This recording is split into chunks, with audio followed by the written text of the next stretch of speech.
is down, left is right, dogs marrying cats, mass hysteria! Hey guys, welcome to another Spotlight Saturday. This time I'm going to spotlight a movie from Japan, which a lot of my spotlights are going to be from Japan because I love anime, I love the style of it and everything. I'm not a huge anime buff, so like I'm not good at anime trivia or anything like that, but I do really love the style and I love a lot of the anime movies, so expect to see a lot of those. I will have some other stuff too, but just expect a lot of those. Anyway, this one's going to be Patema Inverted. Whoop, whoop. This is a really good movie. It's about a girl named Patema who lives underground and who just wants to get out and explore the world and see the sky and see all this stuff. And while she's exploring this area, she falls. But when she falls, she actually sees sky underneath her. And then this boy who's been looking up at the stars because his father passed away and all this stuff, and he's kind of dreaming of things. He sees her, and when he goes and sees her, she's like this, and he's like this, and it's everything. The movie gets really confusing because the movie is all about gravity and how for some people gravity is inverted and some people the gravity is regular. So it's all about what's up, what's down, left is right, all the yeah. It's really good. I love the visuals of how they play with gravity, and they'll a lot of times reverse the camera back and forth to show you from Patema's point of view, and then they'll reverse it back to the boy's point of view, and it's really cool. And I have slight vertigo, and even though it's an animated movie, I still got a little queasy from watching it because it kind of messes with you a little bit when they flip it back and forth. I love this. I would have loved to have seen this movie in theaters because seeing that on the big screen would have been amazing. As far as story and themes, this movie's nothing special.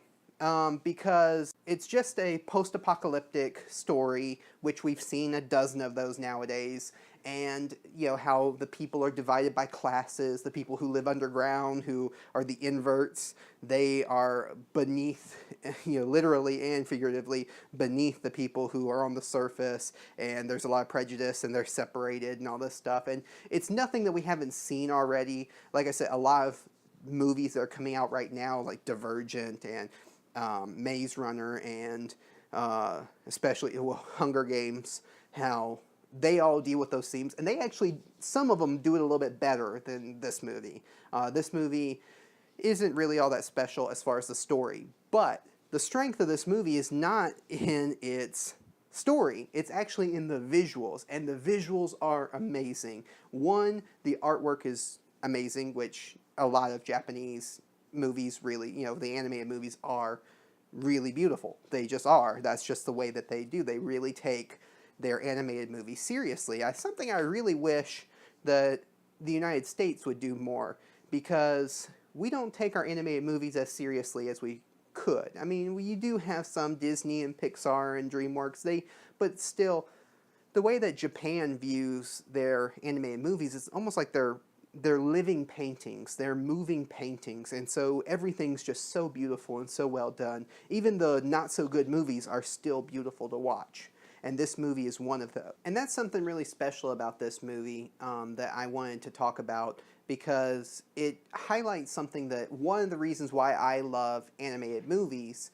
and I love live-action movies. There's nothing wrong with live-action movies. In fact, I love movies in general, but with animated movies, you can do stuff that you can't really do in live action, or at least you can do it, but it's kind of expensive. It's a little bit cheaper to do it in animated movies, and this is one of those types of movies because the way they play with gravity and how they flip the gravity all around and flip the world all around, and it's really cool.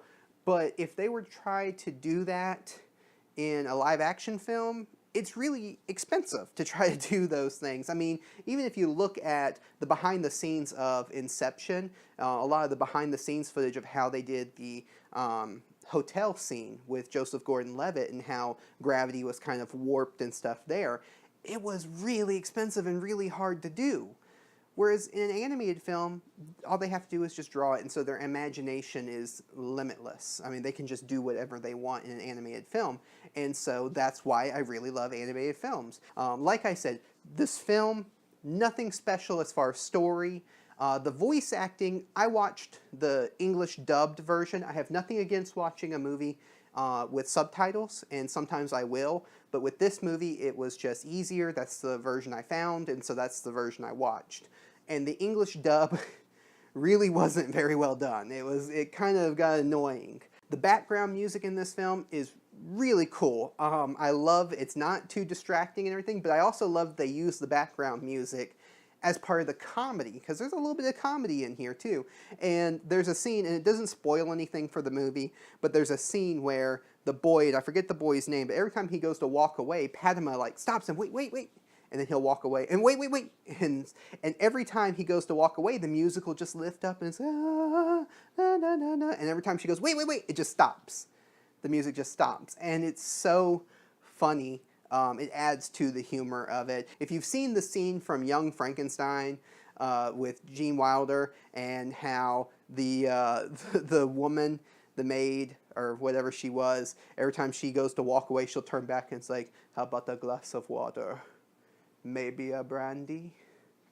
How about some warm milk? And Gene Wilder is just getting more and more frustrated with her. It's kind of like that. So just, that's the type of humor that's in this movie. It's really good. It's a really good movie. Story-wise, nothing special, but visually worth watching. So go check it out. I actually found it on Hulu, of all places. So if you're a Hulu Plus member, I think, you can watch it. You might even be able to watch it for free. But go check it out. It's Patema Inverted. I can't flip the camera. Anyway, guys, I'm glad you stuck around for my Spotlight Saturday. It's a lot of fun to do these videos. I hope that you're enjoying them. Comment down below, let me know if you've seen Patema and what do you think of it, and comment down below and let me know what other movies I should do it.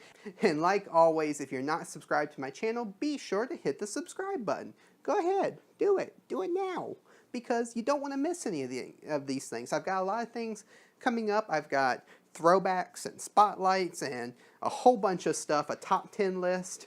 So be sure to stick around for that. So go ahead, hit subscribe. Go ahead, hit the subscribe button. It's the big red button. Hit it, press it, press it. Here, I'll press it for you. I press it.